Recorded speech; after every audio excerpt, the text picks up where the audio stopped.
Salut à toutes, salut à tous, vous écoutez Tech Café, le rendez-vous hebdomadaire sur l'actu tech et ses enjeux de société. Nous enregistrons ce 241e épisode le 8 septembre 2021.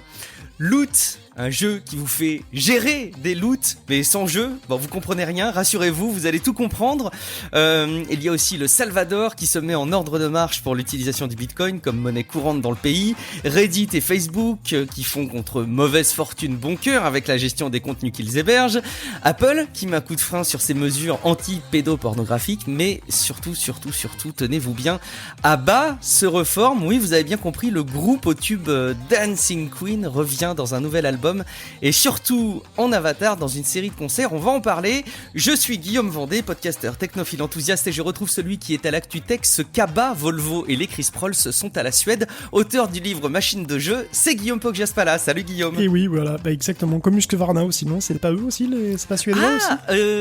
C'est nordique, je sais j'en suis pas sûr, mais je miserais pour, effectivement, tu as raison, probablement Husqvarna. Tiens, dites-nous toutes les marques que j'ai pu oublier dans cette analogie qui pourrait se rapprocher à la Suède, ça fait toujours plaisir. Ikea. Et Ikea, bien sûr, mais Ikea, formidable Ikea. Qu'est-ce que j'ai pu passer du temps chez Ikea.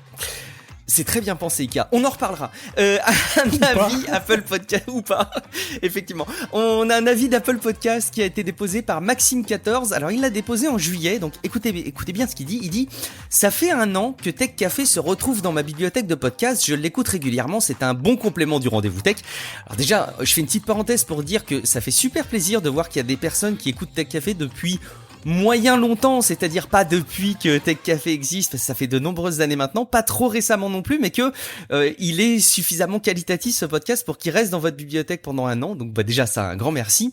Et puis, ça fait aussi 1 an que je souhaite vous dire que vous avez vraiment un travail à faire côté son pour égaliser vos voix. En effet, vous n'avez pas du tout la même puissance vocale, et vous écouter pendant une course à pied n'est pas facile, il faut régulièrement augmenter ou diminuer le volume. Alors, Maxime, bon déjà 2 choses, d'une part je t'encourage dans ta course à pied pour que tu aies les meilleures performances possibles et que tu passes un bon moment en notre compagnie. Et puis la deuxième chose, c'est que cet été, on a fait un petit changement de matériel. Donc surtout, si vous avez laissé ce type d'avis et que vous constatez du changement, allez mettre à jour votre avis, ça fera évidemment très plaisir. Et puis si vous avez encore des remontées à faire, que ce soit sur ce sujet ou sur d'autres, on sera évidemment ravis d'en prendre connaissance. Et en fait, ce qui est bien, c'est que des équipements de ce type, c'est d'autant plus facile quand on est soutenu financièrement.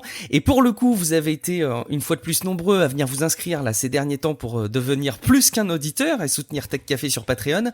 Un très gros merci à Pierre Lefrançois, à Tari Rock, à Samuel Frucht, à Franck Birk, Jess Chris et Alexandre Benoît. Merci beaucoup à vous.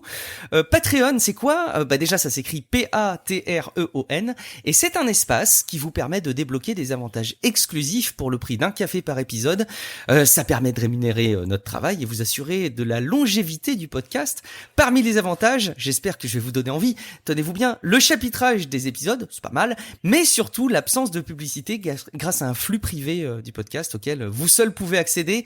Allez jeter un coup d'œil, rendez-vous sur patreon.com/techcafé. On a gagné aussi depuis le dernier épisode, avant qu'on parle de nos news, de notre contenu éditorial, je voulais vous informer qu'on a gagné pas mal d'abonnés à Tech Café sur l'application Tumult, que j'avais cité au début du précédent épisode. Alors je renouvelle évidemment mon appel pour vous inviter à tester cette app, et notamment ses fonctions d'interaction. Donc vous pouvez commenter les épisodes à un moment précis du podcast, et puis on voit votre commentaire, on voit à quel moment précisément vous avez réagi, et puis on peut discuter, répondre. C'est plutôt cool, l'app est gratuite, ça s'appelle donc Tumult, et ça s'écrit Tumult.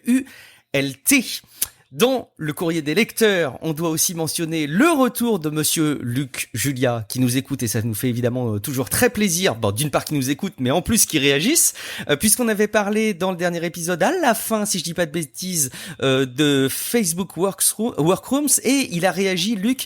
On a été incomplet sur le retour qu'on faisait, Guillaume.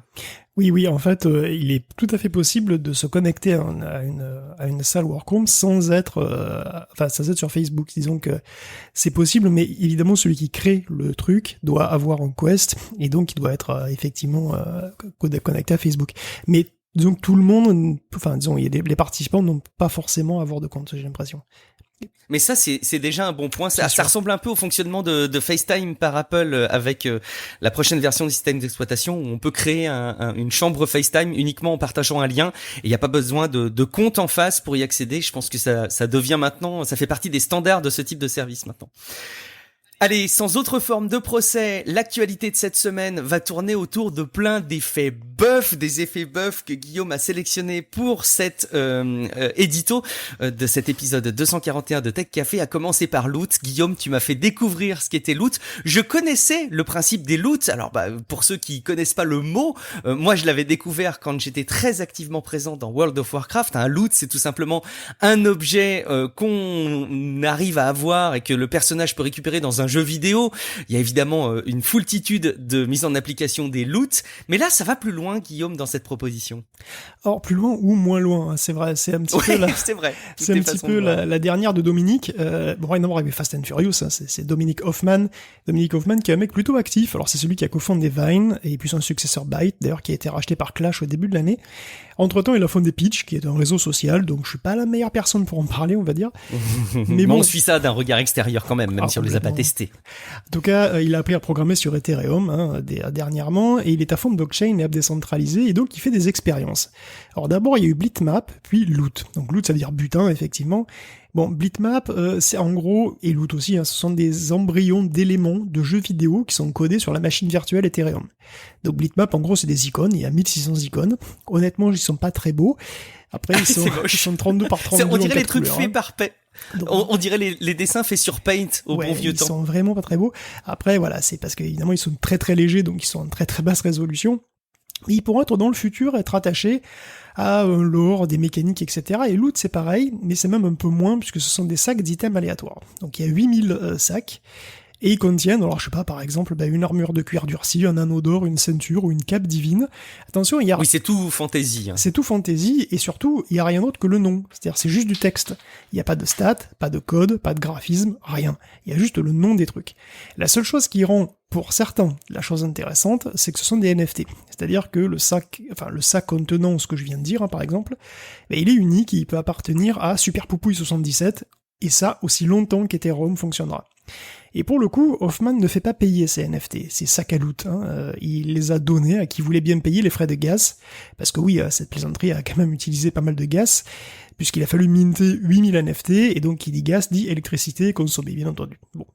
Et puis, en gros, il s'est constitué de fait une communauté, celle des gens qui ont des sacs de loot. Et ces gens peuvent donc s'échanger, ou plus souvent spéculer, évidemment, sur ces NFT, parce que, bien sûr, s'échange déjà à l'équivalent de plusieurs dizaines de milliers de dollars. Tous ces trucs, tout ce que touche l'univers des cryptos, de toute façon, se transforme immédiatement en idiotie spéculative. Mais bon, au-delà de ça, Hoffman n'a pas explicitement fait ces trucs pour qu'ils s'échangent des fortunes. Encore que, bon, certains items, évidemment, sont plus rares que d'autres, donc... En tout cas... C'est pas explicitement perceptible dès qu'on aperçoit le principe du dispositif. Non. En fait, lui, il dit qu'il a fait ça pour initier la création d'un métaverse. Et oui, encore cette histoire de métaverse, parce que en gros, le principe, c'est que maintenant qu'il existe des items qui sont permanents, enfin, tu vois, des noms d'items permanents, la communauté pourrait créer un jeu ou un univers autour qui lui aussi serait décentralisé, voire limite plusieurs univers, mais qui tous tourneraient sur la machine virtuelle Ethereum, et qui donc serait interopérable. Là, le sac de loot, en fait, serait capable serait valable partout. C'est-à-dire, votre loot vous suit pour la vie, quoi. Donc on rejoint un petit peu l'idée de Zuckerberg, mais par un autre chemin, par une autre voie. Bon, je vais le dire immédiatement, d'un point de vue énergétique, évidemment, développer un métavers sur Ethereum 1 en particulier, c'est une aberration, puisque l'efficacité énergétique d'Ethereum 1 pour les transactions, elle est mauvaise. C'est pas mieux pour exécuter du code, Je veux dire, minter des objets coûte beaucoup de watts, les smart contracts coûtent beaucoup de watts, et énormément plus qu'un code standard. Bien entendu, c'est pas fait pour ça, en fait, Les smart contracts ont beau être complètement génériques, tu vois, tu peux coder vraiment ce que tu veux dedans, ce sont des vrais programmes, mais c'est pas fait pour des applications, en fait, des applications lourdes, tu peux faire des tout petits trucs, tu vois. Mais bon, admettons temporairement que tout ça va s'arranger avec Ethereum 2, qu'on peut trouver bientôt une blockchain sans proof of work, que je pourrais arrêter de râler sur ça. Le but, ce serait de créer des jeux, des apps, qui dépendent d'aucun éditeur, d'aucun pays, aucune boîte, et qui existent tant que le réseau existe. Donc des mondes créés sur une base commune par le collectif. Donc c'est vrai que c'est ambitieux et séduisant, tu vois. Bon, force est de constater... alors ça m'intéresse, parce que qu'est-ce que tu trouves de séduisant dans l'intention? On met de côté, Guillaume, la partie énergétique aberrante qu'on a tous identifiée, on la met de côté. Maintenant, qu'est-ce que tu trouves de séduisant? Parce que j'avoue que quand je continue à creuser, j'ai du mal à trouver justement ce qui est séduisant en soi là-dedans. Bah, c'est simple, hein. Ton jeu favori, admettons que ton jeu favori c'est World of Warcraft, t'es content, t'es World of Warcraft. Bon, bah, demain, du jour au lendemain, Activision décide de virer les serveurs, parce qu'ils sont plus rentables, tu peux plus jouer à World of Warcraft. Voilà, ça existe. Ok, c'est une réponse à ce que tu as à plusieurs reprises décrié dans Tech Café, qui est la maintenance quelque part historique et culturelle du jeu vidéo. Et par exemple, on peut citer les initiatives de Nintendo de mettre à mal les sites qui hébergent des ROM d'émulation de jeux de consoles qui sont passés. Évidemment, pour eux, ils y voient une problématique légale, mais il y a des vocations aussi culturelles au-delà du simple aspect où moi je veux jouer à un vieux jeu et pas le payer, ou d'ailleurs un jeu récent et le pirater. Mais en tout cas, il y a cette vocation culturelle. Et là, on pourrait imaginer qu'il y a une notion un peu éternelle finalement dans ce patrimoine culturel. Et puis pareil pour ton personnage, ton équipement, ton équipement deviennent interopérables, c'est-à-dire qu'ils sont sur la blockchain, tout le monde va sur la blockchain chercher les informations, et quelque part, si tu changes d'univers, admettons qu'il y ait deux, voilà, tu veux passer sur Guild Wars 2, bon ben voilà, tu gardes ton loot, il y a pas de problème, tu gardes ton perso. Est-ce que en tout cas, ça peut être séduisant. Alors évidemment, hein, est-ce que c'est vraiment souhaitable? Je sais pas, tu vois. Est-ce que si t'as un super perso de haut niveau sur un jeu, tu vas passer sur un autre jeu, est-ce que c'est pas mieux de repartir finalement fraîche plutôt que de balader toujours le même perso? Bon, je sais pas, mais disons que ça ouvre des possibilités comme ça qui sont pas inintéressantes en soi à imaginer, tu vois. C'est ambitieux, c'est séduisant. C'est même très ambitieux parce que quand même, force est de constater qu'on n'y est pas du tout en fait. Et on met quand même bien la charrue avant les bœufs, quoi. Parce que on n'a pas de blockchain efficace qui supporterait des applications complexes pour exécuter du code complexe, tu vois. Faire un serveur avec des milliers de participants simultanés, par exemple, hein, comme je viens de dire, qui s'exécuterait en décentralisé, c'est complètement de la science-fiction. On en est vraiment très très loin pour l'instant. On peut faire que des tout petits trucs, en fait, en décentralisé. Et de l'autre côté, l'interopérabilité totale, la communauté, la transparence, l'open source, tout ça c'est cool. Mais heureusement ça existe déjà quand même, hein. Donc tu vois, l'idée de passer un serveur de jeu sur une VM globale est séduisante, mais pour l'instant c'est vrai que on présente pas, tu vois, là pour l'instant ce qu'on a fait c'est qu'on ne présente pas une machine, ni même un white paper pour une machine virtuelle mondiale séduisante, qui soit puissante et efficace énergétiquement. Tout ce qu'on présente c'est des lignes de texte, hein, qui sont devenues quelques NFT de plus. Donc c'est vrai que j'ai du mal à être convaincu pour le moment, même si voilà, la vision peut-être de long terme peut effectivement avoir un intérêt au niveau intellectuel, j'ai envie de dire. Ouais, on est sur des bribes et des embryons de réflexion sur un dispositif. Je trouve quand même qu'effectivement c'est une mauvaise réponse à un semi-vrai problème, mais peut-être que ça identifie des choses qui pourraient arriver à l'avenir que moi je n'arrive pas à voir aujourd'hui. Et après tout, tant mieux, mais évidemment on peut pas s'empêcher de regarder d'un œil critique tout ce qui tourne autour des NFT. Si vous avez écouté les précédents épisodes de Tech Café, vous êtes déjà bien aguerris sur le sujet. Vous êtes aguerris aussi en matière de crypto-monnaie, parce qu'évidemment, là, ça y est, là, on va voir, là, qu'est-ce qui se passe? Le Salvador, avec le Bitcoin, Guillaume. Dans la série Mettre la charrue avant les bœufs, il y a aussi El Salvador, hein. Donc hier, c'est vraiment hier le 7, hein, le Bitcoin devenait une monnaie légale, comme le dollar là-bas. D'ailleurs, le pays a acheté 200 Bitcoins supplémentaires, ce qui porte son capital à 400 Bitcoins. Donc il y a une app wallet qui s'appelle Chivo, qui a été lancée, et donc il y a $30 de cadeaux dès que tu t'es inscrit, quoi. Et bon, depuis l'annonce, on peut dire qu'il y a quand même de l'inquiétude, du scepticisme, hein, et en particulier dans le pays lui-même. Parce que bon, 2/3 des Salvadoriens ne veulent pas être payés en Bitcoin.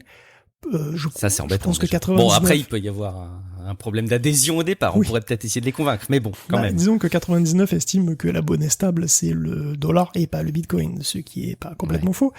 Quant aux bénéfices qu'avait apporté le Bitcoin, c'est pas clair du tout, parce que bon, rappelons quand même qu'un des principaux arguments de Bukele, donc le président, hein, en faveur du Bitcoin, c'était que le Salvador était le pays qui reçoit le plus de fonds en transfert de l'étranger. Presque 21% du PIB vient comme ça de transferts de fonds extérieurs par des Salvadoriens qui sont à l'extérieur du pays. Donc le Bitcoin devait servir à faire baisser le coût du transfert, ce qui est complètement démonté en fait par une étude de l'université de Johns Hopkins, qui passe en revue un petit peu les différents montants des commissions des services comme Xoom ou Western Union, et c'est entre 6 et 1% selon le montant et le prestataire, donc il y a une moyenne environ de 2,85%, et la tendance est plutôt à la baisse. Et pour transférer du Bitcoin, c'est pas gratuit, hein, il y a des frais pour le réseau, et puis il faudra bien convertir au départ les dollars en Bitcoin. Et ça coûte en général 5% du montant. Puis il y a aussi les frais de l'ATM pour retirer des espèces le cas échéant. Bon, globalement, l'étude conclut que tout compte fait, ce sera plus cher d'utiliser les bitcoins pour envoyer des dollars au Salvador, puisque le pays est dollarisé depuis 2001. Bon, ça c'est déjà quelque chose.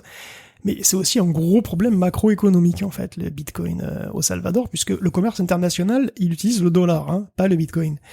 Or, pour le Salvador, les importations, c'est 12 milliards de dollars, les exportations, c'est 6 milliards, et les transferts de fonds, c'est à peu près aussi 6 milliards. Donc il y a une sorte d'équilibre entre les deux, donc entre les 12 milliards d'exportations et donc les transferts de fonds, et voilà. Bon, utiliser le bitcoin plutôt que le dollar pour les transferts de fonds, non seulement ça occasionne des frais de conversion, mais ça va surtout aussi bloquer ces fonds. Parce que qui va vendre des biens au pays en se faisant payer en bitcoin? Admettons que les transferts de fonds soient faits tous en bitcoin. Le pays, il aura des bitcoins, et ils vont faire quoi? Ce sont des fonds qui sont virtuellement bloqués, ce sont des milliards bloqués. Ça va complètement déséquilibrer la balance commerciale du pays, tu vois. Le pays va pas acheter sur le marché international avec des bitcoins, il y a pratiquement personne qui les accepte. Donc, ça va être un gros souci, en tout cas, dans l'immédiat, si justement il y a beaucoup de gens qui utilisent ce truc-là. Et pour finir, tu te souviens qu'il y a cette espèce d'histoire de géothermie. Le président voulait faire de la truc des... Il veut capitaliser sur les volcans. Oui, hein. c'est ça. Donc voilà, bon, ils ont des experts en géothermie, effectivement, là-bas, hein, parce que, voilà, ils ont des centrales géothermiques, c'est super. Mais eux, justement, ils sont plutôt critiques face aux annonces de Bitcoin minés sur l'énergie des volcans, parce que Bukele avait parlé d'un nouveau puits qui était soi-disant capable de produire à 95 mégawatts. Si tu interroges les experts, un puits comme ça n'existe pas. Aucun puits ne peut produire autant. Le puits le plus productif au monde, c'est 40 mégawatts. Et dans le pays, c'est 20 mégawatts. Et puis ensuite, le puits, il faut le forer, parce qu'on ne sait pas où il a pas dit, hein, on ne sait pas de quel puits il s'agit. Donc, s'il faut le forer, l'équiper, tout ça c'est cher, hein, ça coûte 20 millions de dollars au minimum, et c'est un truc de moyen terme, ça prend 4 ou 5 ans à tout terminer, au moins. Et en attendant, faut voir que le prix du kilowattheure au Salvador, c'est dans les 12 centimes, 12 cents plus exactement, donc c'est beaucoup trop cher pour les mineurs, qui n'ont aucune raison de venir. Je veux dire, le prix du kilowattheure en Mongolie, ça doit être 3 ou 4 cents, enfin, ça n'a pas de sens. Et je parle même pas des températures tropicales du pays, hein. Souvenez-vous qu'un mineur, ça recherche du froid et de l'électricité pas chère. Donc, techniquement, ça tient pas plus qu'économiquement, en fait, hein. Le Salvador, c'est un pays pauvre, qui a des besoins de base non satisfaits dans la société. Le Bitcoin, c'est une industrie ultra énergivore, alors qu'il y a encore 5% des gens au Salvador qui s'éclairent à la bougie, quand même, hein. Et pour couronner le tout, c'est un secteur qui ne crée virtuellement pas d'emploi. Tout tourne tout seul, et ça crée pas de boulot. Donc tout ça, c'est quand même très dur à digérer pour de nombreux Salvadoriens. Ça pose vraiment question sur l'intention de la part du Salvador, et quand on regarde la photographie que tu fais sur les importations, les exportations et les envois de fonds, tu te dis que finalement il pourrait presque y avoir plus de viabilité si jamais ils n'étaient pas seuls à faire à prendre cette décision de d'utiliser le Bitcoin, ou de reconnaître en tout cas le Bitcoin comme monnaie officielle. Je fais une petite parenthèse pour dire que sur la fiche Wikipédia, quelque part, c'est un peu émouvant, hein, tu vois, économie, monnaie, dollar américain, bitcoin. Mais on aurait pu imaginer, au même titre qu'il y a des espaces économiques, géographiques qui se sont montés dans le monde, évidemment l'espace économique européen, mais il y a d'autres espaces économiques géographiques, on pourrait imaginer qu'il y ait comme ça plusieurs pays qui se lancent dans des espaces économiques numériques et pour justement faciliter les échanges et les transactions en bitcoin. Ça ne change absolument pas le problème, hein, en matière de consommation énergétique et de rentabilité, mais peut-être que ça pourrait être une des pistes qui pourrait être explorée pour cet aspect-là spécifiquement. Ouais, mais en même temps, j'essaye, hein. Les autres pays, ils ont peut-être pas envie de devenir un paradis fiscal et une destination privilégiée pour le blanchiment d'argent, parce que soyons clairs, hein, ça n'en a pas forcément pas. Là, je l'ai pas parlé, mais c'est aussi un gros danger. C'est un élément historique, donc il faut l'avoir bien en tête en ce mois de septembre 2021. Faut pas charrier. LinkedIn a abandonné une fonctionnalité qui, moi personnellement, je me suis demandé qu'est-ce qui pourrait se passer avec cette fonctionnalité quand elle avait été annoncée et intégrée sur le réseau social. Donc LinkedIn abandonne les stories que vous connaissez probablement bien sur Instagram ou sur Snapchat, et Twitter abandonne également les stories, mais qui s'appelaient pas des stories, c'était très différent, c'était les fleets. Mauvaise période et mauvaise météo pour les stories, Guillaume. Ouais, pas tant que ça, mais disons que quand même. Sur LinkedIn, effectivement, LinkedIn s'est rendu compte que tout simplement les stories, ça n'intéressait pas les gens, parce que ce qu'ils veulent faire, c'est des vidéos qui durent, hein. Ils en ont pas rien à foutre, en fait, de faire des vidéos qui disparaissent, quoi, tu vois. Bon, voilà, c'est c'est pareil pour les flits. Les flits, ça n'a pas rencontré son public, donc c'était les tweets éphémères. Finalement, non, le fait que les tweets éphémères existent, ça renforce pas les gens, ça augmente pas l'adhésion, donc bon, bah, voilà, les flits sont morts aussi. Écoute, bon, on verra ce que donnent les super tweets, puisque pour le coup, Twitter inaugure une nouvelle fonctionnalité. Je sais pas si t'as vu ça. Alors pour l'instant, ça n'existe qu'aux États-Unis et au Canada.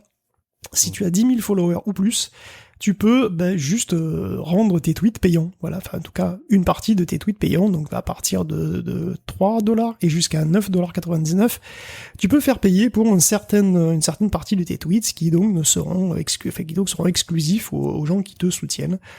Bon voilà, c'est plus pour le soutien que pour autre chose, parce que je vois pas très bien une grosse valeur ajoutée sur des tweets qui pourraient justifier $10 par mois, mais clairement c'est sans doute du soutien à la Patreon, quoi. C'est évidemment la fonctionnalité qui nous vient naturellement, surtout quand on a patreon.com/techcafé pour soutenir l'émission. Donc évidemment, c'est l'analogie assez évidente, mais je pense qu'il y a aussi pas mal de ressources d'information professionnelles qui probablement peuvent être amenées à utiliser cette fonction. Tu vois, je vois un AFP par exemple qui est amené à diffuser du contenu qui est souscrit, qui fait l'objet d'un abonnement pour des marques, pour des entreprises, notamment quand ils diffusent des photos, mais aussi quand ils diffusent de l'info. Je pense qu'il peut y avoir des services comme ça un peu B2B qui peuvent être intéressants.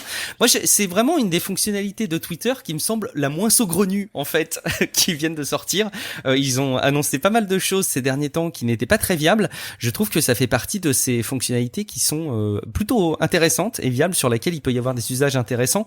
Mais t'as raison, la fonction de soutien est celle qui est la plus évidente. Je voulais juste revenir 10 secondes sur les stories. Je pense, moi, que l'explication la plus forte sur l'abandon des stories par LinkedIn et par Twitter, c'est avant tout parce que on n'a pas envie d'avoir plusieurs environnements où il y a des stories. Et je suis convaincu que les gens, quand ils veulent des stories, ils les ont sur Instagram, ils les ont sur Snapchat, et déjà ça fait 2 espaces. On essaye de leur proposer sur Facebook, mais soyons clairs, très très peu de monde les consulte sur Facebook. Et du coup, je pense que tout simplement, ça fait partie de ces fonctionnalités sur lesquelles, quand t'as un ou deux services qui le fait bien et qui a beaucoup d'audience, t'as juste pas envie de répartir ces usages-là sur d'autres réseaux sociaux. C'est aussi probablement parce que les réseaux sociaux étaient pas adaptés, mais je pense que les gens n'ont pas envie d'avoir plein de stories partout. On va continuer quand même sur les réseaux sociaux, ou en tout cas sur les plateformes d'information et d'échange d'informations en ligne, en parlant de Reddit. Il faut qu'on parle de Reddit. Moi, j'avoue que j'ai encore énormément de difficultés. Je me force de temps en temps parce que je sais que c'est un canal important d'information. C'est là où arrive l'information en premier, probablement sur le net, avant même les autres réseaux sociaux. Donc Reddit est très prisé quand on fait une veille, quand on veut avoir des espaces d'échange. Moi, j'avoue que j'ai énormément de mal. Je suis pas du tout dans la philosophie Reddit, dans ses usages. J'essaye de temps en temps, mais j'ai été très impressionné du montant que valait Reddit maintenant, Guillaume. Et ouais, désormais $10 milliards. Voilà, ça y est, il pèserait $10 milliards. D'ailleurs, il a fait pour la première fois 100 millions de chiffre d'affaires. Par la pub, évidemment, comme tout le monde. Donc il veut rentrer en bourse et peser comme Facebook et Google. Et bon, c'est vrai que pour le moment, il a déjà les scandales et puis à peu près la mollesse générale dès qu'il s'agit de faire le ménage dans les conneries qu'il héberge. Bon, il a fini par geler 54 subreddits Covid sceptiques, d'ailleurs des subreddits qui ne croient pas au virus, quoi. Mais c'est pas parce que les flux diffusent en masse des infox qui peuvent pousser les gens à se mettre en danger, Non, ça, non. C'est pour mauvais comportement. Parce que les mecs de ces flux en spammaient d'autres, tout simplement, et donc se montraient volontiers agressifs. Bon, et à la suite de cette décision un peu tordue, 135 gros subreddits sont passés privés. Que Reddit réagisse tardivement et uniquement parce qu'il y a un vrai scandale, c'est franchement pas nouveau. Bon, le problème de la désinformation, il s'est pas réglé tout seul pendant l'été, c'est toujours aussi inquiétant d'ailleurs, puisqu'il y a une enquête donc sur l'élection de 2020 qui a été menée sur Facebook par la New York University et un labo grenoblois qui montre que les fake news... Cocorico. Eh oui, Cocorico. Les fake news ont 6 fois plus de clics que les vraies news, dans le sens 6 fois plus d'interactions, type like, share, etc. Donc c'est une étude qui, c'est une étude sur la période entre août 2020 et janvier 2021, donc c'est récent, on parle pas de 2016 là.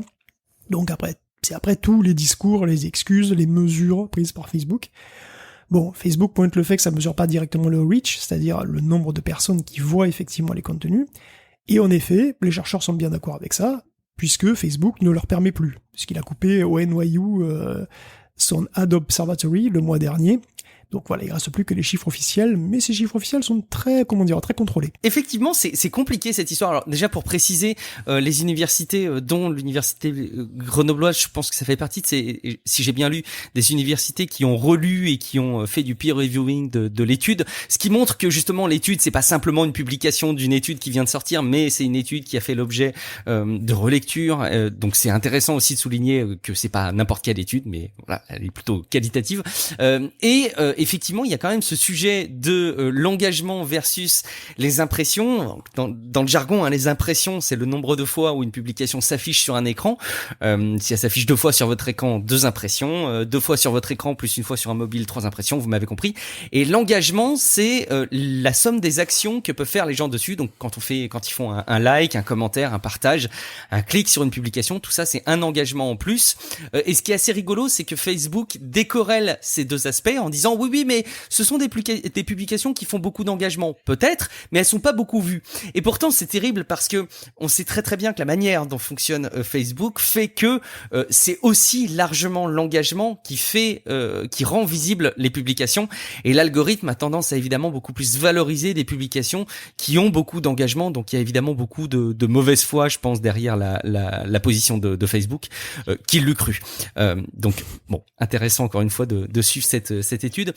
Dernier sujet qui a fait un effet bof dans l'actualité. Je sais pas si tu l'as suivi, Guillaume, on n'a pas eu l'occasion d'échanger. Je t'ai rajouté ça un petit peu dans le conducteur à la dernière minute. C'est ce qui se passe autour de la plateforme Tipeee. Bon, maintenant vous connaissez bien Patreon puisque vous avez bien écouté ce en quoi ça nous aidait. Et sachez qu'il y a aussi une plateforme française équivalente à Patreon qui s'appelle Tipeee. Ça s'écrit T-I-P-E-E-E.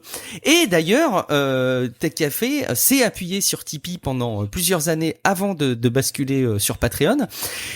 Et il y a une affaire un peu compliquée dernièrement suite à une prise de parole des 2 dirigeants, des 2 fondateurs de Tipeee, qui se sont exprimés au sujet des contenus. Alors il faut quand même rappeler que le documentaire Hold Up, qui est un documentaire évidemment très controversé dont on avait déjà parlé dans Tech Café, on avait relayé cette affaire-là, avait été financé grâce à Tipeee, et malheureusement on commence à voir de plus en plus que sur Tipeee il y a des choses qui sont assez limite, très borderline, et les dirigeants ont été interpellés sur le sujet, et ils se sont exprimés alors avec des mots extrêmement maladroits. En gros, l'idée c'était de dire que ce soit complotiste ou pas, un petit peu antisémite ou très antisémite, en tout cas ils assumaient tout, et évidemment ça a fait un petit peu branle-bas de combat de la part de pas mal de créateurs qui étaient soutenus grâce à Tipeee, qui ont tout simplement fermé leur page et qui refusent évidemment ce type de prise de parole. Alors ils ont essayé de reprendre la communication sur le sujet derrière,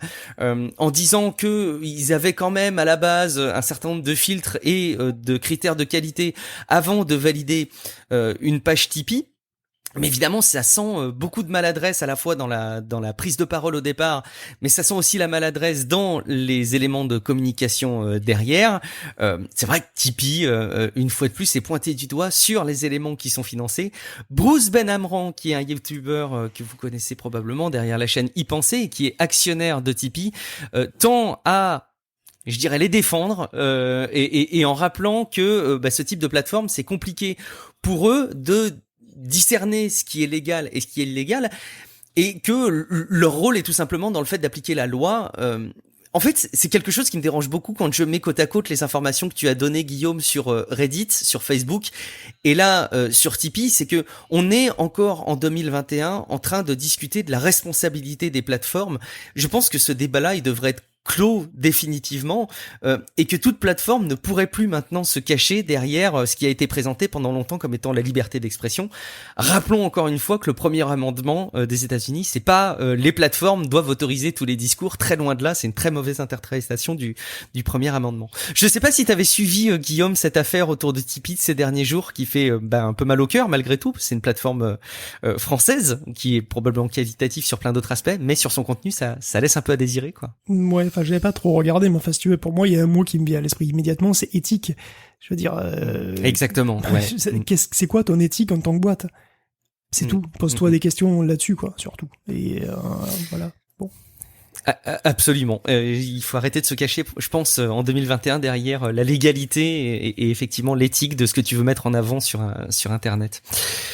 On va changer de rubrique, on va aborder plein d'autres news aussi qui vont se succéder, on va parler d'une autre plateforme, et ça vous aura peut-être étonné, mais il y a du changement du côté d'Apple, qui change sa politique en tout cas sur l'App Store. Alors attention, hein, je mets tout de suite des bémols, vous attendez pas à des bouleversements fondamentaux, mais bon, quand même, et qui revient un petit peu en arrière sur ses actions en matière de lutte contre la pédopornographie, qu'on avait un petit peu relayé cet été. Je crois que tu n'avais pas eu l'occasion, Guillaume, de t'exprimer sur ces fonctionnalités qui étaient annoncées par Apple. Oui, non, bah c'est vrai. D'ailleurs, on peut faire un petit lot comme ça. Donc oui, c'est vrai qu'Apple vient de changer ses règles. Donc ses règles App Store, hein, elle laisse désormais les apps proposer des liens vers des sites externes où ils pourront s'inscrire et payer, donc hors de l'App Store. Et donc ça concerne les lecteurs médias, comme Spotify ou Netflix, mais ça concerne pas les jeux. Donc Epic, il a dans le baba. Bien sûr, il a fait ça de son plein gré, Apple, hein, de son plein gré contraint et forcé par une décision de la JFTC, qui est la Japan Fair Trade Commission, donc c'est l'autorité japonaise de la concurrence. Donc Epic est pas content, évidemment, et Apple dit, comme d'hab, que c'est pour la sécurité. Ce qui convainc pas des masses Tim Sweeney, bien sûr, parce que faut dire que la majorité des revenus App Store, c'est fait par les jeux. Donc on comprend un petit peu mieux. Donc d'après Apple, c'est parce que les lecteurs médias offrent des abonnements, mais pas des microtransactions, pour des biens virtuels. Mais ça, c'est assez douteux, puisqu'on peut acheter ou louer des films. Hein. Donc voilà. Et Spotify est solidaire d'Epic, soulignant qu'une politique cohérente pour tout le monde, ça serait pas mal. Bon, du reste, ce sont pas les seuls. Hein. Il y a une loi américaine qui a un examen au Congrès aussi un petit peu là-dessus. La Corée du Sud, pareil, planche dessus. Sud, ouais. Donc le principe d'imposer le service de paiement in-app commence à attirer quand même des critiques d'un petit peu partout. Mais bon, c'est pour la sécurité, non? Effectivement, c'est comme le pédofiltre. Ce fameux pédofiltre qui a donc défrayé la chronique, hein, donc ce filtre à pornographie infantile d'Apple, donc qui a suscité plein de discussions. Vous en avez parlé ici même, hein, cet été, il me semble. Hein. Avec Brandon. Tout à fait. Donc le principe est simple, hein, on rappelle juste en 2 secondes, votre iPhone scannerait toutes les photos envoyées sur iCloud, donc par défaut toutes les photos, pour voir si elles sont dans une base de photos pédopornographiques. Donc si c'est le cas plus de 30 fois, une alerte est lancée. Pourquoi 30 fois? C'est parce qu'il peut y avoir des faux positifs. Bon, le faux positif c'est possible, 30 faux positifs c'est très peu probable, et en plus, de toute façon, c'est hautement probable qu'un pédophile ait plus de 30 photos porno en sa possession. Bon, en soi, évidemment, on peut pas vraiment être contre la lutte contre la pédophilie, hein. Mais bon, avec les meilleures intentions du monde, évidemment, Apple met en place un système qui, sans modification majeure, peut filtrer et flaguer n'importe quoi. Et ça a alerté pas mal de monde, parce qu'il y a quand même pas moins de 90 organisations qui ont adressé une lettre ouverte à Apple contre le système. Bon, depuis, Apple a annoncé qu'il allait retravailler et réfléchir à son système, mais il a pas dit comment, et surtout, il a bien dit qu'il n'y renoncerait pas. Donc Apple s'est mis tout seul quand même dans une position un peu compliquée, parce que c'est vrai que c'est difficile de se vanter d'être le champion de la vie privée de ses clients, tout en scannant chacune de leurs photos. Doit-on s'inquiéter? Oui, probablement. Après tout, Apple, c'est pas le dernier pour obéir à toutes les injonctions du gouvernement chinois, confère d'ailleurs un article du New York Times du 17 mai, j'ai mis le lien dans les notes de l'émission un petit peu au chausse-pied, mais vous le retrouverez. Donc Apple est présent sur ce marché, il veut le garder, et donc il obéit. Voilà, il obéira aux Chinois, c'est logique, hein. Donc, combat pour la liberté d'expression, la vie privée, c'est des foutaises. Si Apple veut rester en Chine, il fera ce que les Chinois disent, et puis c'est tout. En forme d'anecdote d'ailleurs, Apple censure ce qu'on peut graver ou non sur son appareil là-bas. Tu peux pas graver... pas que là-bas, hein. En France, si tu commandes un AirTag, tu peux pas faire graver ce que tu veux. Oui, mais donc tu peux pas faire graver grosse pipe, mais je veux dire, par contre, tu peux graver j'aime Winnie the Pooh, tu vois. Alors que bien sûr. Là-bas, ça craint. Là-bas, en Chine, c'est pas pareil.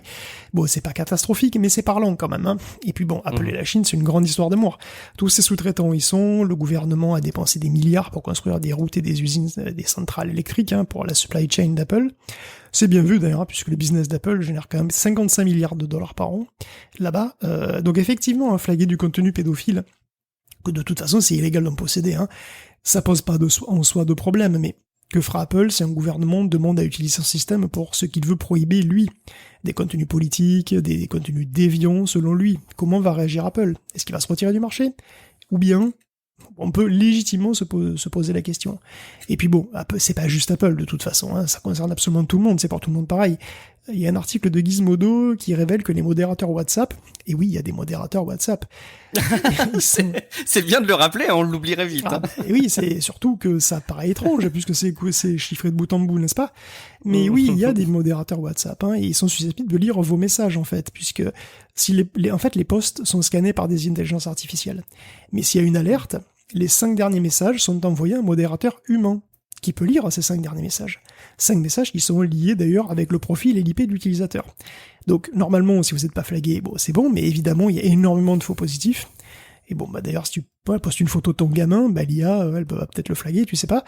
Donc il faut donner un contexte au modérateur aussi, c'est aussi pour ça qu'ils peuvent lire les trucs qu'il y a autour, tu vois. Mais bon, quand même, tu vois, il y a des gens qui lisent tes trucs, enfin qui sont susceptibles de lire tes messages WhatsApp.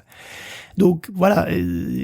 Bon, en dernier point là-dessus, le scandale ProtonMail de cette semaine, c'est un peu la même chose. Ah oui, tout à fait. Oui, bah rappel peut-être, parce que c'est vrai que ProtonMail, Proton se présente souvent comme étant un défenseur encore plus acharné de la vie privée qu'Apple.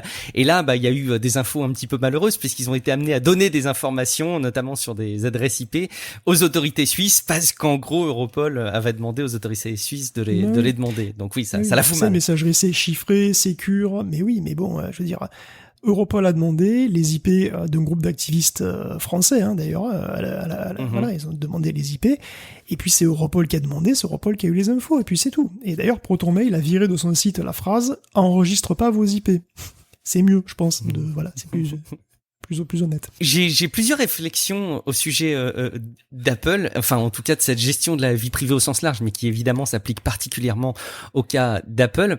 C'est quand même, il faut qu'on rappelle que cette fonction d'identification sur la base de hash, de cette base de données de photos pédopornographiques, les autres acteurs le font déjà depuis longtemps.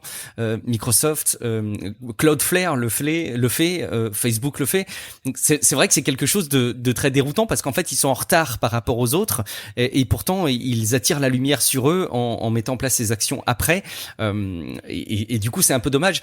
Moi, ce qui me dérange plus, c'est d'utiliser cette proposition technologique qui en soi je trouve quand même plutôt vachement bien en fait, comme étant un prétexte sur l'avenir, parce qu'en fait je pense que si une autorité, et tu l'as très bien démontré, on le voit très bien avec l'article que tu as mis dans les notes de l'émission en lien au sujet de son activité en Chine, c'est que si jamais il a envie de se plier à des directives légales d'un pays et qu'il veut être présent commercialement dans ce pays, il le fera. Et je pense pas que ce soit parce que il a mis en place une fonction de scan de photos que ça va faciliter les choses, ou au contraire qu'il ne l'ait pas fait et que ça l'empêcherait de l'activer pour d'autres pays. Là encore, l'article est assez puissant en termes de démonstration sur le sujet vis-à-vis de la Chine. Et finalement, avec du recul, j'en arrive vraiment à avoir ce même arbitrage qui est présenté du coup par Tim Cook pour Apple, qui est en gros il le dit évidemment avec ses mots qui sont bien plus communicants que les miens, mais si on veut être présent en Chine, on est amené à respecter la loi du pays. Et effectivement, je pense que c'est aussi simple que ça, c'est que quand tu veux être présent commercialement dans un pays, tu respectes les lois du pays et après tu as le droit de dire je porte mes valeurs plus haut et donc je refuse d'être présent commercialement dans ce pays. Mais on voit bien que ces valeurs, finalement, elles sont tout à fait relatives. Et au final, j'en arrive, moi, à une conclusion qui est persistante mois après mois, qui est assez récente, je dois dire, dans ma réflexion, qui est de dire que, plus que jamais, ces propositions de défense de la vie privée, elles sont philosophiquement fantastique et je pense qu'effectivement la somme des acteurs tech, plus ils protégeront la vie privée, mieux ce sera. Malgré tout, je pense vraiment que c'est pas pour ça que les gens aiment les produits Apple. Les gens qui achètent des produits Apple, c'est pas pour ça qu'ils les prennent. Je pense qu'on est beaucoup embarqué dans ce discours, dans cette promesse de ce qui est dans ton iPhone reste dans ton iPhone, mais au final c'est pas ça qui fait choisir un appareil Apple. Je serais vraiment ravi de voir des enquêtes qui montreraient quels sont les motifs d'achat des produits Apple, et je suis assez persuadé que déjà dans l'ordre, le fait de protéger ta vie privée, je suis pas certain que ça arriverait dans les premiers items en fait. Bon, je sais pas si toi tu penses que les gens sont particulièrement convaincus par la défense de la vie privée ou que simplement c'est des discours de communicants qui ne convainquent que partiellement les gens. Après c'est une histoire de hiérarchie, hein. Oui, c'est-à-dire qu'il y a certainement probablement le design, la coolitude, la hype qui sont pour beaucoup dans le choix des trucs Apple. Puis après, il y a évidemment la qualité des produits et des services et la facilité d'utilisation, parce que c'est évident, hein. On va pas se le cacher. Après, oui, je pense qu'il y a quand même une certaine proportion de gens qui aiment bien cette idée de « ouais, mais c'est pas Google, moi je suis pas le produit ». Parce que c'est ça l'idée, hein. L'idée c'est de se différencier de la concurrence. À la face, il y a qui? Il y a Facebook, Google. Bon ben voilà, c'est donc vous êtes le produit chez Google et Facebook. On prend toutes vos données et on s'en sert pour les régies pub. Bon ben voilà, c'est pas le cas chez Apple. Enfin en tout cas, c'est pas trop. C'est beaucoup moins le cas chez Apple. Et globalement, oui, je pense que ça parle à une certaine proportion de gens. Est-ce que c'est à quelle proportion, justement, quantitativement, ça, franchement, j'en sais pas. Je pense que c'est un axe de communication très fort parce que il peut que recueillir l'engouement, mais en fait, derrière, je suis pas convaincu qu'il active beaucoup d'achats à lui tout seul. Ils sont revenus d'ailleurs un petit peu aussi, hein, comme quoi, régule-moi, ça me fait du bien. Ils sont un petit peu revenus aussi sur certaines règles publicitaires qu'ils s'appliquaient à eux-mêmes sur leur propre App Store Apple. On sent qu'ils se savent surveiller. Bon, on en vient au gros sujet de cette émission. Alors je dois vous le confesser, quand Guillaume a échangé sur les notes de l'émission dans le conducteur avant qu'on enregistre, il a dit: est-ce que tu te rends compte qu'Abba va se reformer? Mais j'étais un petit peu interpellé, je me disais, en fait, j'ai pas suivi, c'est quoi cette histoire? Abba se reforme, j'avais absolument pas suivi l'actualité, mais quelle actualité, Guillaume? Raconte-nous ce qui se passe avec ce groupe mythique. Écoute, moi, je sais pas, si ça, c'est pas une preuve qu'on vit dans une simulation et que le mec aux commandes s'emmerde et il essaye un peu n'importe quoi. Je veux dire, après l'élection de Trump, la pandémie, les catastrophes climatiques, Kanye West, on pouvait déjà se douter que quelque chose avait basculé, mais là, franchement, bon, les auditeurs de plus de 50 ans trouveront ça super. Non, je charrie. Je sais, c'est inexplicablement populaire chez à peu près tout le monde. Ouais. Ça reste un mystère total pour moi, mais je juge pas. Donc, super. Mais quel âge ils ont, au fait, les mecs et les filles d'Abba? Je dirais pas tout jeune. Sur une échelle de 1 à 10, je dirais pas tout jeune. Le groupe, il s'est séparé en 82 quand même. Donc, Agnetha, elle a 71 ans. Annie Fried a 75 ans. Benny, 74. Et Björn, 76. C'est un peu beaucoup, peut-être, pour une tournée mondiale, quoique.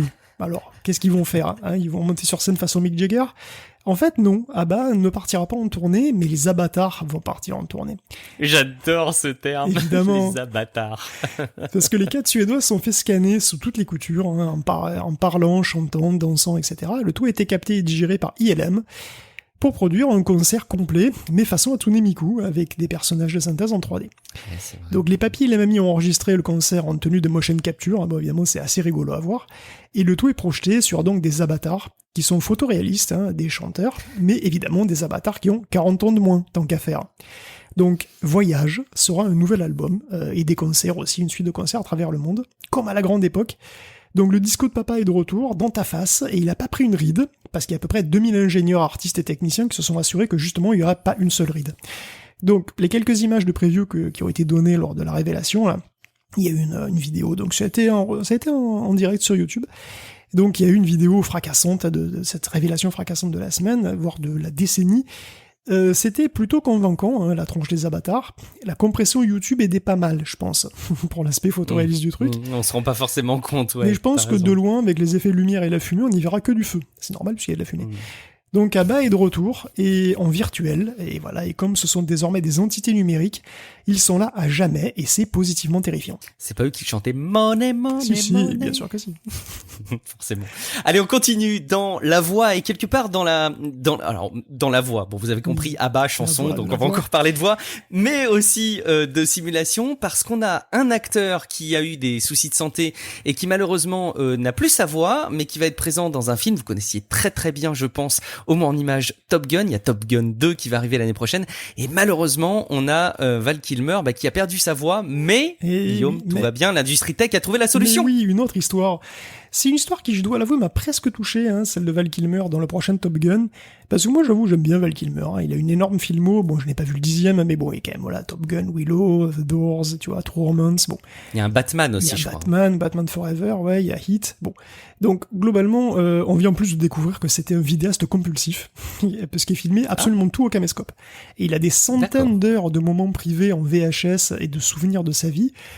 Le mec a côtoyé, t'imagines toutes les pointures que le mec a côtoyées au quotidien. Il a tout ça en VHS, en fait. Donc ça doit être une mine. Qu'est-ce que ça aurait incroyable. été s'il avait eu un smartphone? Il aurait fait exactement pareil, parce que là... Mais bon, bref, voilà, Val Kilmer a eu un cancer de la gorge en 2015, et il a plus de voix. Donc pour un acteur, c'est quand même extrêmement chiant, mais plus de voix dans le sens où on a vraiment du mal à comprendre ce qu'il dit. C'est-à-dire, tu vois, c'est pas juste, il est vraiment complètement à faune. Et pourtant, il joue quand même le rôle qu'il avait dans le premier Top Gun. Donc c'est le rôle de l'ex-rival de Tom. Hein. Dans le prochain film, Maverick, il joue encore le rôle de Tom, le rôle de l'ex-rival de Tom, donc Iceman. Et donc Maverick qui sort désormais en 2022, tout comme l'extension Avion de chasse pour Flight Simulator. Mais je suis pas amer. Donc, bref, comment est-ce possible qu'il puisse parler dans Top Gun ? Eh ben, il y a un modèle de deep learning qui a écouté Val Kilmer parler pendant des heures, pour avoir une idée de sa voix, quoi, et savoir la synthétiser. Et là, les VHS de Val Kilmer, elles ont été précieuses, parce que il fallait entraîner le modèle sur quand même beaucoup, voilà, sur énormément de durée. Donc, pour entraîner le modèle, ces VHS ont été précieuses. Malheureusement, déjà, il a fallu nettoyer tout ça, ça a dû être une horreur, tout a pas dû être exploitable. Mais bon, il y a quand même eu suffisamment pour créer plusieurs modèles, mais pas pour créer un modèle parfait. Et finalement, ils ont créé plusieurs modèles, et c'est Val lui-même qui a choisi celle qui lui paraissait le plus proche, en fait, de sa voix originale. Et donc, dans le film, Val Kilmer aura une sorte de chirurgie reconstructrice de la voix numérique. Donc ces répliques seront dites par un algorithme, et ensuite il faudra greffer les émotions dessus, en post-prod en gros. Donc c'est un boulot monstrueux, mais qui permet quand même à Kilmer d'apparaître dans le film comme si de rien n'était, comme s'il avait jamais eu de cancer. Donc on verra un Val Kilmer qui n'est pas tout à fait finalement le vrai Val Kilmer. Alors notez bien que Sonantic, qui s'occupe de ça, propose ses services à d'autres, tous ceux qui se clonaient leur voix pour jouer dans plusieurs films en même temps, par exemple. Ou on peut aussi retoucher des voix abîmées, des voix fatiguées, des voix malades. Pourquoi pas virer des lignes mal dites ? Tout est possible en fait. Et on remarque bien, si on peut revoir les ABBA en mini-jupe à paillettes sur une nouvelle chanson, cloner la voix d'un acteur, finalement c'est pas si incroyable. Mais quand même, ça pose des questions. Enfin, déjà, ça pose des questions de la pertinence de tout ça quand même, parce qu'il y a 1000 manières de contourner le problème de Kilmer.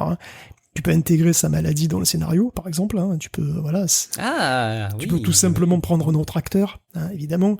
Ou tu peux laisser le personnage en retraite. Je veux dire, bon, ça se passe bien après, tu vois. Enfin, bon, bref. Mais bon, pour Abba, c'est pire, finalement, tu vois, parce que bon, le disco plaît toujours. Ok, super. Voyage, c'est une entreprise technologique qui est extrêmement complexe et coûteuse, faut voir. Après tout, si le disco est aussi populaire, pourquoi est-ce qu'il n'y a pas des groupes de jeunes qui en font, juste, et puis voilà, tu vois. Désormais, ABBA peut se produire pendant encore 50 ans, tu vois, il suffira de prendre des acteurs, probablement Andy Serkis pour tous les rôles, et de faire appel à Sonantic pour leur voix, et à GPT-4 pour les paroles. Voire à GPT-2, en fait, ça pourrait suffire pour les paroles. Et hop, c'est reparti pour un tour, voilà, pour un World Tour 2089. Donc, la possibilité des clones numériques pose tout un tas de questions, finalement, et désormais, elle se cantonne plus au monde du showbiz, et à ces énormes budgets, quand même, elle concerne tout le monde, avec par exemple Hour One, donc cette boîte israélienne. Ce que je trouve quand même sympa dans ces actus autour, on va dire, de la série deepfake du moment, enfin non, c'est mal qualifié de dire que c'est deepfake, mais ces sujets-là, en tout cas, ils sont portés par des personnes qui sont encore là.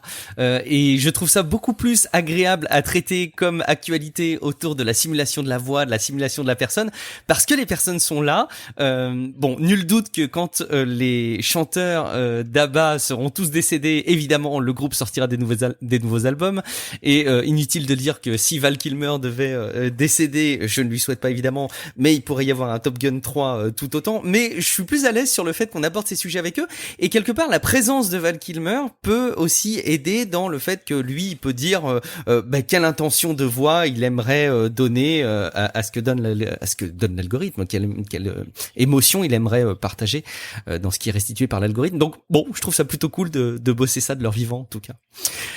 Une sombre histoire, Guillaume, pour presque clore cette rubrique, autour de gens et de clones. C'est très bizarre. Qu'est-ce que c'est que cette histoire, Guillaume ? Mais non, mais j'évoquais Hour One, donc la boîte israélienne.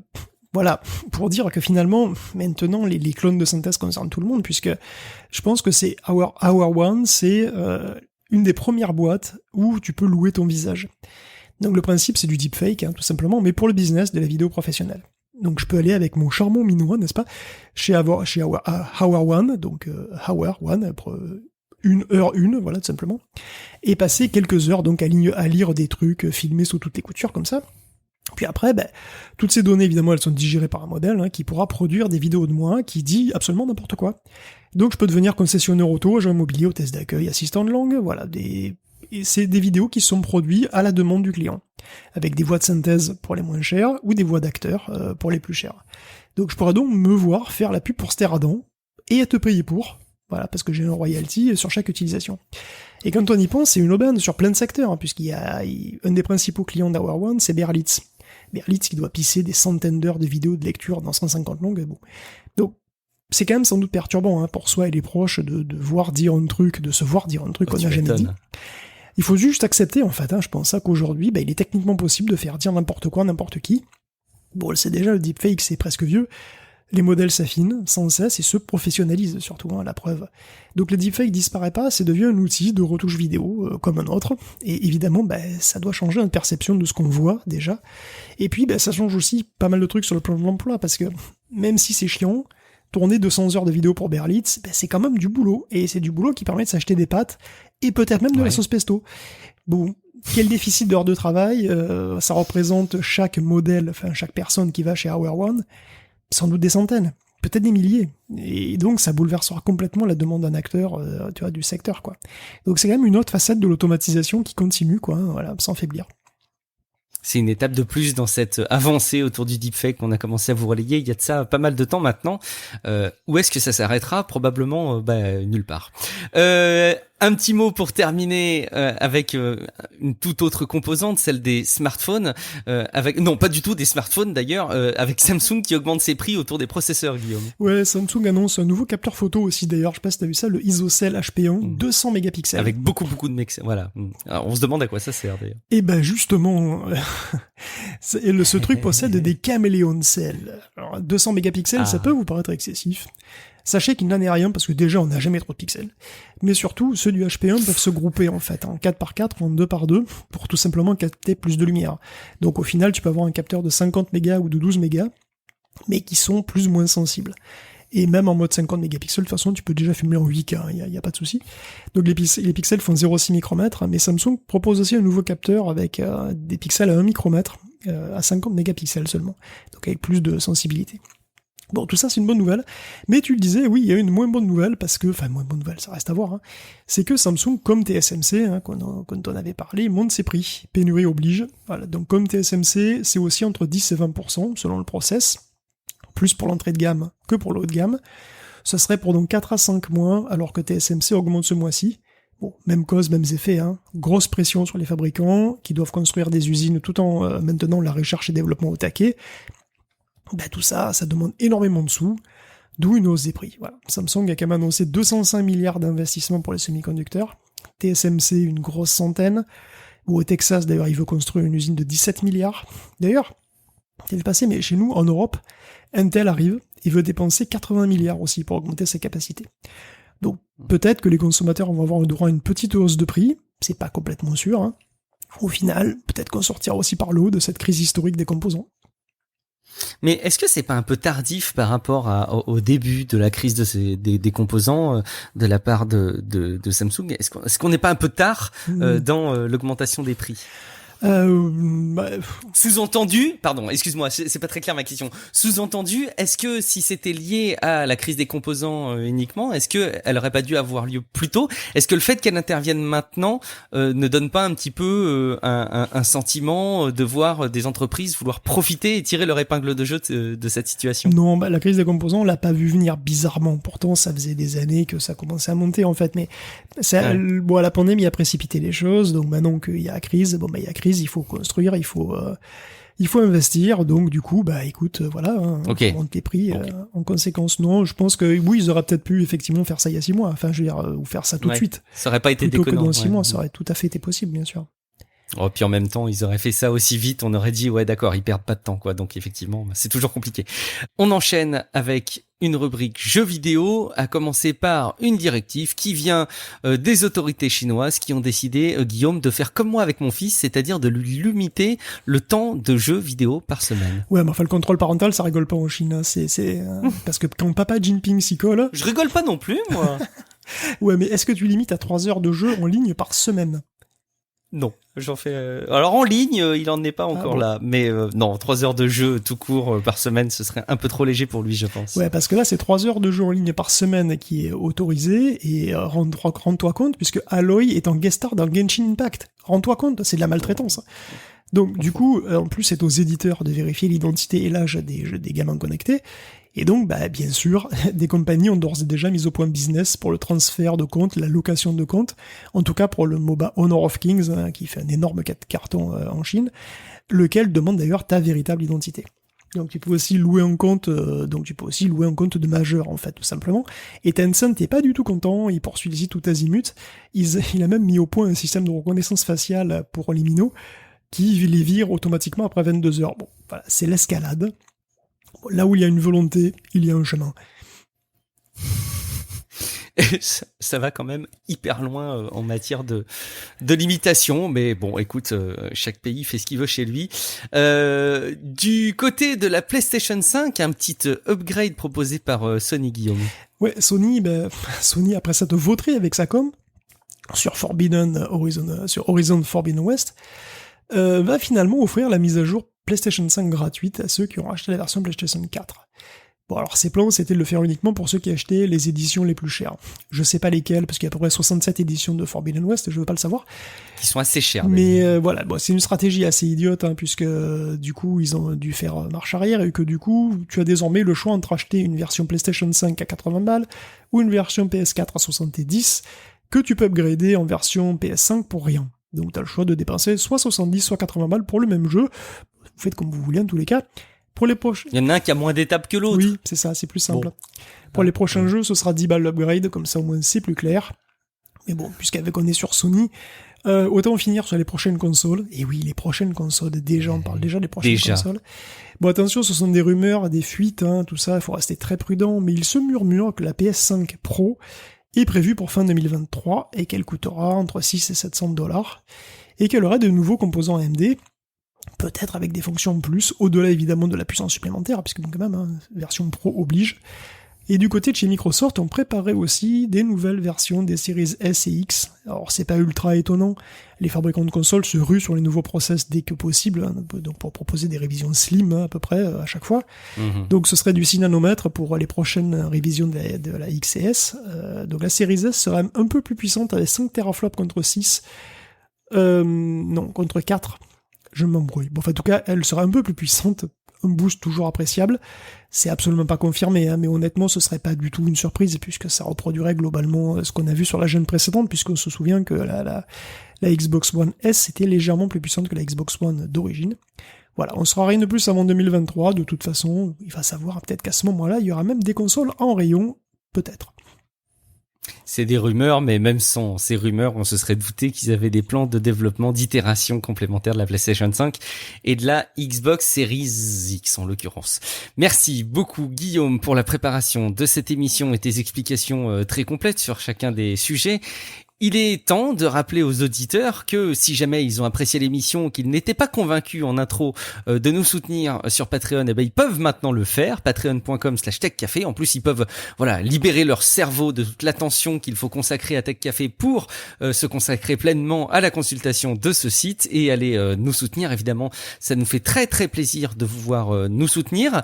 Et puis, si jamais vous voulez pas forcément encore nous soutenir, mais que vous attendez d'en savoir plus, n'oubliez pas de vous abonner si vous n'êtes pas encore abonné au podcast et à réagir sur techcafé.fr. Sachez aussi qu'on a un serveur Discord où on sera ravis de voir vos échanges. Vous pouvez discuter entre vous et avec nous, avec toujours un immense plaisir. Guillaume, est-ce que tu peux nous rappeler d'ici la prochaine émission où est-ce qu'on peut te retrouver sur Internet ? Écoute, probablement sur le bon coin à la recherche de SingStar ABBA, puisque sur PlayStation 3, que j'avais à une époque et qui probablement va falloir ressortir, parce que ça va s'imposer. Il faut que tu t'inscrives sur Facebook pour Facebook Marketplace qui marche terriblement mieux que Le Bon Coin. J'ai vendu un produit, je l'avais mis sur Le Bon Coin. Il est resté une semaine, j'ai eu un contact de truand, on peut le dire, et je l'ai mis en ligne cet après-midi sur Facebook Marketplace et il est parti ce soir après avoir eu 8 ou 9 demandes, exactement la même annonce. Donc vous savez, maintenant les ventes d'occasion se font sur Facebook Marketplace. Je suis Guillaume Vendée, vous me retrouvez sur guillaumevendée.fr. Merci beaucoup pour votre fidélité. On se dit à très bientôt dans un prochain épisode de Tech Café. Ciao à toutes et à tous. Ciao à tous.